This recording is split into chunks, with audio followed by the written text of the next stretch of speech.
Hello class. आज हम demand analysis में दो मेन टॉपिक पढ़ने जा रहे हैं। एक है वेरिएशन इन डिमांड और दूसरा है चेंज इन डिमांड।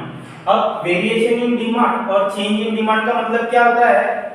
डिमांड एक तो इंक्रीज होना या डिक्रीज होना। हमने पूरे चैप्टर में यही सुना है कि डिमांड बढ़ती है या डिमांड कम हो जाती है। डिमांड के ऊपर दो ही चीजें हो सकती है, एक तो डिमांड इंक्रीज होगी या डिमांड डिक्रीज होगी। यानी डिमांड कभी-कभी बढ़ती है, कभी-कभी मार्केट में डिमांड कम हो जाती है। तो किन चीजों की वजह से डिमांड कम या ज्यादा होती है, वही टॉपिक हम यहाँ कवर करने वाले हैं, जिसका नाम है वेरिएशन इन डिमांड और चेंज इन डिमांड। क्या होता है फिर वेरिएशन इन डिमांड? मतलब वेरिएशन का मतलब होता है जब सिर्फ प्राइस में चेंजेस आने की वजह से, when change in price and demand increase और decrease, then it is called variation in demand. Price की वजह से अगर डिमांड इंक्रीज और डिक्रीज हो रही है तो हम उसे वेरिएशन इन डिमांड बोलेंगे। वेरिएशन का मतलब चेंज, कम ज्यादा होना। किस चीज में? डिमांड में। देखते कैसे होता है। When the demand for commodity fall or rise due to change in price alone and other factor remain constant. Price की वजह से सिर्फ डिमांड राइज और फॉल हो रही है, प्राइस की वजह से अगर डिमांड इंक्रीज और डिक्रीज हो रही है, other factor remain constant. Other factor में क्या? जैसे consumer income, taste, future changes in price, government policy remain constant.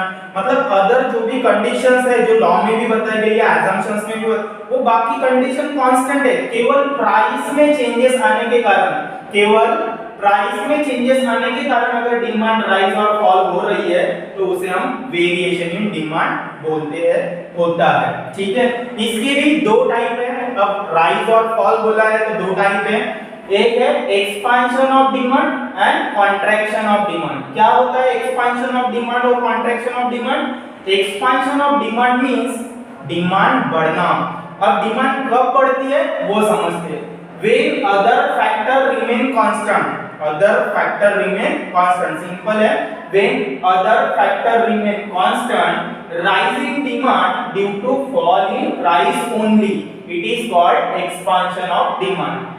यानी अदर फैक्टर अगर कांस्टेंट रखते हैं हम, जैसे कंज्यूमर इनकम, उसकी taste, future expectation about price, substitute good price remain constant, complementary goods remain constant, और सिर्फ प्राइस में प्राइस बढ़ने के कारण rise in demand due to fall in price, price कम हो जाने के कारण डिमांड बढ़ रही है तो उसे हम एक्सपेंशन ऑफ डिमांड कहते हैं। और अदर फैक्टर में क्या दिया है? Taste, consumer income, future expectation about price, government policy, ये सारे फैक्टर कांस्टेंट है। सिर्फ प्राइस कम होने के कारण, सिंपल है, प्राइस कम हुई तो डिमांड बढ़ना ही है, इसे हमें एक्सपेंशन ऑफ डिमांड बोलना है।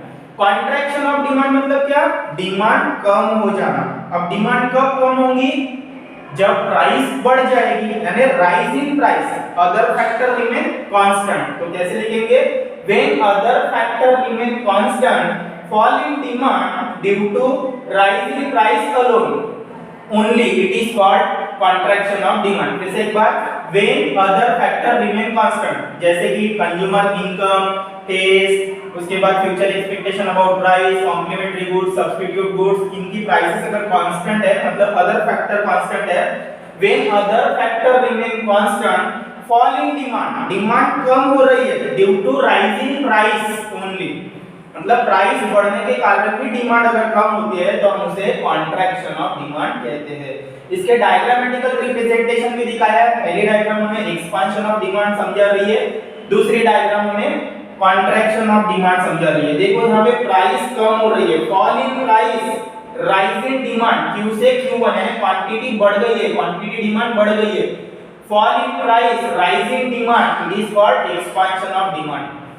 इधर क्या हो रहा है? प्राइस इंक्रीज हो रही है, P से P2 प्राइस बढ़ गई है तो क्या हो रहा है? क्वांटिटी कम हो रही है। हम पहले क्वांटिटी ज्यादा करते थे, अभी कम क्वांटिटी परचेस कर रहे हैं, यानी डिमांड अंदर की तरफ स्लो हो रहा है तो उसे हम कॉन्ट्रैक्शन ऑफ डिमांड बोलते हैं। यानी क्या? Fall in, rise in price, fall in demand, it is called contraction of demand. तो ये हो गया। फिर से एक बार, वेरिएशन इन डिमांड कब होता है? डिमांड इंक्रीज और डिक्रीज होना ड्यू टू फॉल और राइजिंग प्राइस ओनली, प्राइस की वजह से अगर चेंजेस आ रहे तो हम उसे वेरिएशन इन डिमांड बोलेंगे। और इसके दो टाइप होते हैं, expansion of demand and contraction of demand. Expansion of demand कब होगा, जब fall in price, when fall in price expansion increasing demand, then it is called expansion of demand. मतलब प्राइस की वजह से चेंजेस आ रहे, other factor remain constant. Contraction of demand में भी क्या हो रहा है, other factor remain constant in fall in demand due to rise in price, price क्या हो रही है, बढ़ रही है, देन इट इज कॉल्ड। समझते हैं change in demand. Change in demand का मतलब भी सेम हो रहा है, एक तो डिमांड इंक्रीज होना या डिमांड डिक्रीज होना, यानी डिमांड एक तो बढ़ सकती है या डिमांड कम हो सकती है। अब किन फैक्टर की वजह से आते हैं वो समझना जरूरी है। चेंज इन डिमांड में क्या होगा, प्राइस रिमेन कांस्टेंट। पहली बात ये ध्यान में रख लो कि चेंज इन डिमांड में क्या होगा, when price remain constant increasing demand और decreasing demand due to other factor. अब ये अदर फैक्टर क्या है, जैसे consumer income, taste, habit, fashion, future expectation about price, complementary goods, substitute goods, इन सब में अगर कुछ भी फेवरेबल या अनफेवरेबल चेंजेस आते हैं और उसकी वजह से डिमांड इंक्रीज और डिक्रीज होती है तो उसे हम चेंज इन डिमांड बोलते हैं। कैसे लिखेंगे हम change in demand, when demand for commodity increases और decreases due to change in other factor and price remain constant। Simple लिखा है, it is known as a change in demand। it is two type, ये भी दो type का है। फिर से एक बार, change in demand, when demand for commodity increases or decreases due to change in other factor and price remain constant, it is known as a change in demand। It is of two type, ये दो type का है, दो तरह से demand हो सकती है। कैसे हो सकती है, एक तो डिमांड इंक्रीज हो सकती है या डिमांड डिक्रीज हो सकती है।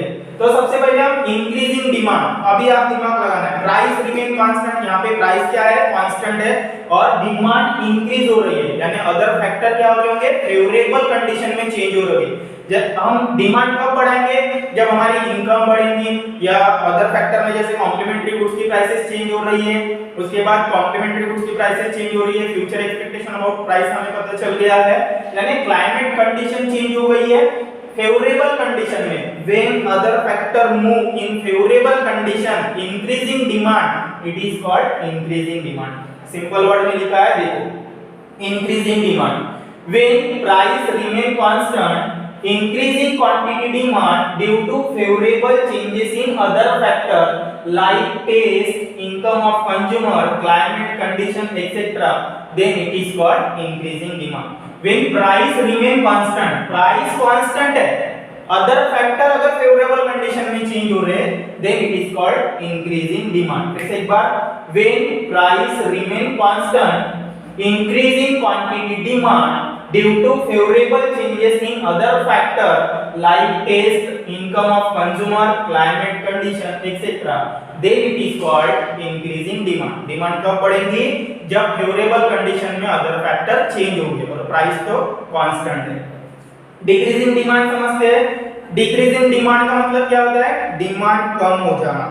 अब डिमांड कब कम होगी, जैसे कंज्यूमर की सैलरी कम हो गई, उसका पगार पानी बंद हो गया, लॉकडाउन लग गया, अनफेवरेबल कंडीशन, बहुत सारी बाढ़ आ गई, बारिश आ रही है या अर्थक्वेक हो गया या फिर इलेक्ट्रिसिटी कंडीशंस वहां पे चेंज हो रही है फैक्ट्रीज में, तो कंज्यूमर की इनकम पे अगर असर पड़ा है negative, then decreasing demand, demand कम हो जाएगी। When price remain constant, decreasing quantity demand due to unfavorable changes in other factor like taste, income of consumer, climate condition, etc., then it is called decreasing demand।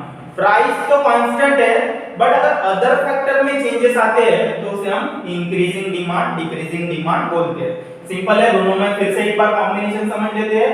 Variation in demand किस वजह से होता है, price की वजह से। Price एक तो राइज होंगी या प्राइस फॉल होंगी। पहले इसमें एक्सपेंशन ऑफ डिमांड में क्या होगा, when other factor remain constant, rising demand due to fall in price only, it is called expansion of demand. यहां पे अदर फैक्टर क्या रहेंगे, कांस्टेंट रहेंगे। कॉन्ट्रैक्शन ऑफ डिमांड में क्या होगा, डिमांड कम हो जाती है, क्यों? क्योंकि वहां प्राइस बढ़ जाती है। तो when other factor remain constant, fall in demand due to rising price only, it is called contraction of demand. Change in demand, when demand for a commodity increases or decreases due to change in other factor and price remain constant, it is known as a change in demand. It is also two type, increasing demand, decreasing demand. Increasing demand कैसे होती है? When price remain constant, increasing quantity demand due to favorable changes in other factor. Demand बढ़ेगी due to favorable changes in price, favorable changes in other factor. तो favorable changes in other factor होने के कारण like taste, income of consumer, climate condition favorable है तो demand बढ़ेगी, it is called increasing demand. Decreasing demand, यहाँ पे अगर other factor unfavorable condition में change हो रहे हैं तो हम उसे decreasing demand बोलते हैं. When price remain constant, decreasing quantity demand due to unfavorable changes in other factors like taste, income of consumer, climate condition etc, then it is called decreasing demand. इसमें भी देखो प्राइस दोनों जगह पे constant दिखाई जा रही है लेकिन डिमांड यहाँ पे बढ़ रही है. A से B डिमांड इंक्रीज हो रही है. क्वांटिटी देखो पहले Q थी Q1 हो गई, प्राइस तो कांस्टेंट है यानी यहाँ पे क्या हुआ है, अदर फैक्टर फेवरेबल कंडीशन में चेंज हुए हैं इसीलिए डिमांड A से B हो गई. यहाँ पे क्या हो रहा है, डिक्रीजिंग डिमांड, डिमांड कम हो रही है, प्राइस तो कांस्टेंट है. पहले देखो क्वांटिटी QA थी अभी क्या हो गई है QB यानी कम हो गई है तो ये हो गया डिक्रीजिंग डिमांड. तो ऐसा ये expansion, variation in demand and change in demand अभी आप लोगों के सामने एक्सप्लेन हो गया. तो मिलते हैं अगले लेक्चर में, आज के लिए इतना ही. Thank you.